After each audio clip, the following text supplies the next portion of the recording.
असां यार साडे वीर आ इंडोस टीवी आस्ट्रेलिया वाले, जो आस्ट्रेलिया दे विच कोई सरदारां दी गल हुंदी है ना,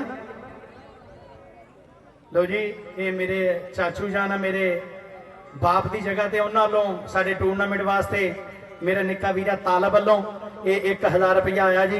बहुत शुक्रिया चाचू साहब, मुहब्बत शुक्रिया। इन्हां वीर जी सरदार सुनते हैं ना साडे इस चैनल नूं, ते फिर वीरां दी मुहब्बत है, इन्हां दा हुक्म आ।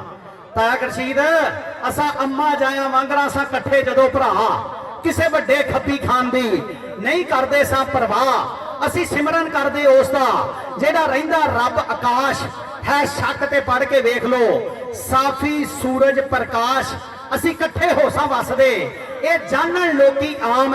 किते उधम सिंह शहीद सा किते सुंदर सिंह निजाम, एक बाब रोले कह दे सानू कीता वखो वख, असी पानियों पतले हो गए ते भारे साथों कख।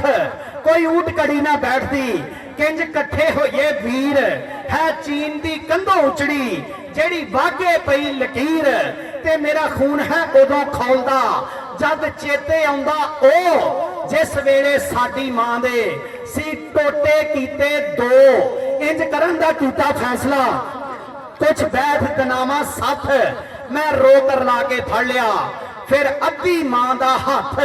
ते जे टिंड चों काना कढना फिर एहो एदा तोड़, जेड़ा ढेर चिरां दा टुटिया ओ संगल दईए जोड़। फिर मन्नू हिटलर वांगरा साडा हुण दा धूती हार, जद पगरू विच मैदान दे मुड़ मुस्लिम सिख प्यार। साडी जात लड़ाके जग दे साडे दिली गैर थी जोत, एक धरती माता साडड़ी पंजाबी साडी गोत, पंजाबी साडी गोत।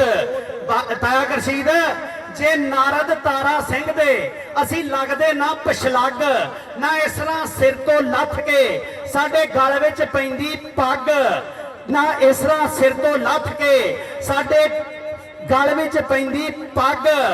ते जुगनू जी पढ़ने पा गया सानू भाटो धेड़दा फेर, असी भगत सिंह जे सूरमे असी दुल्ले वर्गे शेर, असी दुल्ले वर्गे शेर। इंडोस टीवी वालिओ ये वड्डे टूरनामेंटां दा काम है जिथे सरदार आए हुंदे आ ते ज़हन खपाउणा बड़ा लड़ा के कर लिया जी। शुक्रिया।